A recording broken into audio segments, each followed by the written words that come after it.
அனைவருக்கும் வணக்கம். Welcome to peoples heroes academy.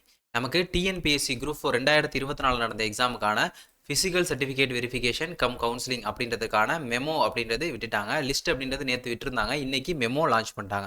So இந்த மெமோவில் உங்களுக்கு என்னைக்கு இருந்து ஸ்டார்ட் பண்ண போகிறாங்க. அப்போ இந்த மெமோவில் நீங்கள் என்னென்ன விஷயங்கள் தெரிஞ்சுக்கணும், ஜேஏக்கு என்னை கூப்பிட்ருக்காங்க, டைப்பிஸ்ட் எப்போ, ஸ்டெனோக்கு எப்போ, இதில் நீங்கள் என்னென்ன விஷயங்கள்லாம் தெரிஞ்சுக்கணும் அப்படின்றதுக்கான ஒரு பதிவு தான். அதுக்கு முன்னாடி நம்ம சேனலை யாராச்சும் சப்ஸ்கிரைப் பண்ணாமல் இருந்தீங்க அப்படின்னா சப்ஸ்கிரைப் பண்ணிட்டு கிளாஸை கண்டினியூ பண்ணுங்கள். ஓகேங்களா? ஓகே.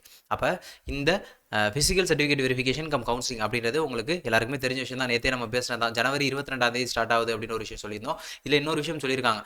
நடுவில் வந்து டைப்பிஸ்ட்டுக்கு உங்களுக்கு மெமோ டேட் அப்படின்றது ரிலீஸ் பண்ணல. 7/2/2025 அன்னைக்கு தான் உங்களுக்கு டைப்பிஸ்ட்டாக இருந்தீங்க அப்படின்னா 7/2/2025 நீங்கள் என்ன பண்ணிக்கலாம், டைப்பிஸ்ட்டுக்கான மெமோவை நீங்கள் டவுன்லோட் பண்ணிக்கலாம் அப்படின்னு ஒரு விஷயம் சொல்லியிருக்காங்க. ஓகேங்களா? அதே போல் ஒரு நாளைக்கு எத்தனை பேர் கூப்பிட்ருக்காங்க அப்படின்னு சொல்லி பார்த்தீங்கன்னா, லாஸ்ட் டைம்லாம் வந்து 500 மெம்பர்ஸ் கூப்பிட்டாங்க. இந்த தடவை 400 மெம்பர்ஸ் கூப்பிட்ருக்காங்க. காலையில் 10 மணிக்கு ஒரு ஷிஃப்ட் போட்டிருக்காங்க.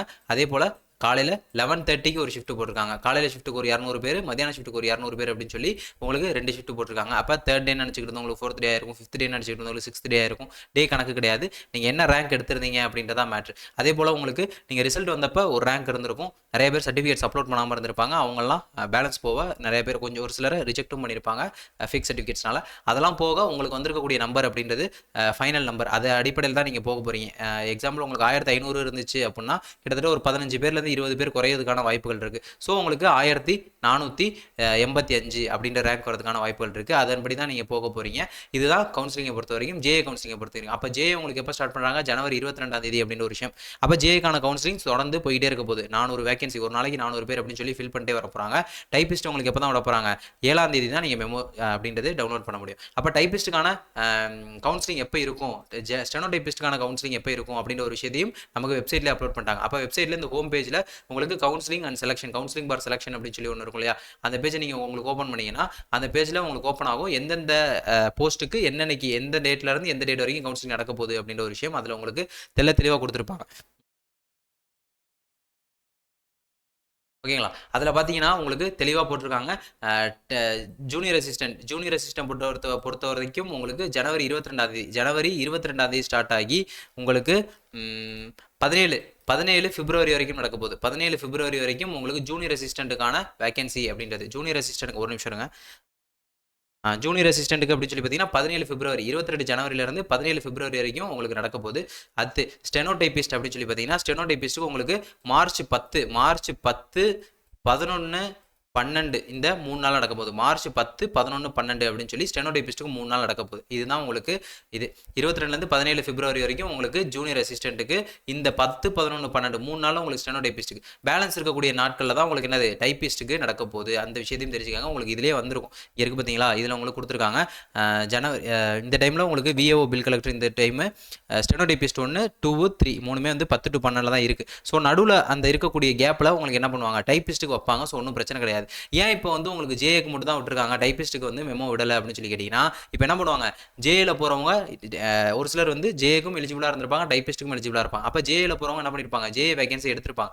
அப்போ டைப்பிஸ்ட்டுக்கு மெமோ அப்படின்றப்போ என்ன ஆகும்னா அவங்களுக்கும் ஆட் இருக்கும், நம்பர் இருக்கும். ஸோ அவங்களும் திரும்ப வந்து உள்ள ஜாயின் பண்ணுற மாதிரி இருக்கும். அதனால் என்ன பண்ணியிருப்பாங்க அப்படின்னு சொல்லி பார்த்தீங்கன்னா, உங்களுக்கு ஏற்கனவே வேகன்சி எடுத்திருந்தாங்க அப்படின்னா அவங்க நம்பரை கூப்பிட மாட்டாங்க. அவங்க நம்பரை விட்டுட்டு அடுத்த நம்பர்லேருந்து உங்களுக்கு கூப்பிட ஆரம்பிப்பாங்க. இதுக்காக உங்களுக்கு டைப்பிஸ்ட்டுக்கு தள்ளி வைக்கிறாங்க.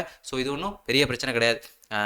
கொஞ்சம் டைம் அப்படின்றதும் நமக்கும் மிச்சம் தான். ஸோ வந்து பார்த்தீங்கன்னா உங்களுக்கு குரூப் 2A மெயின்ஸ் அதையும் கான்சன்ட்ரேஷன் பண்ணி தான், குரூப் 2A 2 மெயின்ஸ் அதையும் பார்த்து தான் உங்களுக்கு வச்சுருக்காங்க. ஏற்கனவே சொல்லியிருக்காங்க நமக்கு இந்த நாட்கள் நடக்காது. ஏன்னா 6ஆம் தேதி 7ஆம் தேதி இந்த 6ஆம் தேதி 7ஆம் தேதி முடிச்சு உங்களுக்கு என்னது 8ஆம் தேதி குரூப் 2A மெயின்ஸ். அதே போல் 18, 19, 20, 21 4 நாள் லீவ் விட்றாங்க.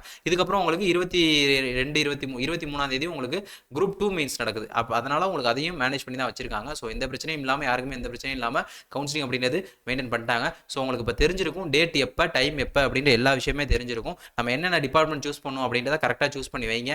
அதில் ஏதாச்சும் குழப்பங்கள் இருந்துச்சு அப்படின்னா நம்ம சேனலில் பேசிக் டீடைல்ஸ் அப்படின்னு சொல்லி ஒரு பிளேலிஸ்ட் போட்டிருப்போம். அந்த பிளேலிஸ்ட்டில் உங்களுக்கு அழகாக கொடுத்துருப்போம். நிறைய டிபார்ட்மெண்ட்ஸ் பற்றி பேசியிருப்போம். உங்களுக்கு எந்த டிபார்ட்மெண்ட்ஸ் அதில் விருப்பமாக இருக்குது, நீங்கள் நினைக்கிற டிபார்ட்மெண்ட் அதில் இருக்குமா அப்படின்றதெல்லாம் நீங்கள் பார்த்து உங்களுக்கு பிடிச்ச டிபார்ட்மெண்ட் இருந்துச்சு அப்படின்னா அதை நீங்கள் செலக்ட் பண்ணிக்கலாம். டிபார்ட்மெண்ட் அனலைஸ் அப்படின்றது முக்கியமாக பண்ணுங்கள்.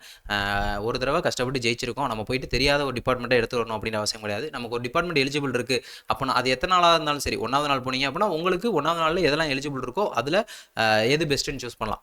8வது நாள் போனீங்க அப்படின்னா 8வது நாள் என்னென்ன இருக்கோ அதில் எது பெஸ்ட்டு அப்படின்றத நீங்கள் சூஸ் பண்ணிக்கலாம். ஸோ ஓவரால் எல்லா டிபார்ட்மெண்ட் பற்றியும் பார்த்து வச்சுக்கோங்க. நீங்கள் போகிற டேவை பொறுத்து அது உங்களுக்கு கண்டிப்பாக யூஸ்ஃபுல்லாக இருக்கும். ஓகேங்களா? ஓகே, அப்போ இதே மாதிரி கவுன்சிலிங் தொடர்ந்து ஒரு 10 நாளில் கவுன்சிலிங் ஸ்டார்ட் ஆக போகுது அப்படின்ற பட்சத்தில் நம்ம தொடர்ந்து உங்களுக்கு கவுன்சிலிங் தொடர்பான அப்டேட்ஸ் அப்படின்றது நிறையா கொடுத்துக்கிட்டு அப்புறம் எவ்வளோ வேகன்சி ஃபில்லாக இருக்குது, எவ்வளோ பேலன்ஸ் இருக்குது அப்படின்றதையும் டெய்லி அப்டேட் பண்ண போகிறோம். ஸோ கவுன்சிலிங் தொடர்பான அப்டேட்ஸுக்கும் இந்த மாதிரி தொடர்பான நிறைய கிளாஸஸ்க்கும் மறக்காமல் நம்ம சேனலை சப்ஸ்கிரைப் பண்ணிக்கோங்க. நம்ம இதே போல் இன்னொரு வகுப்பில் சந்திப்போம். நன்றி, வணக்கம்.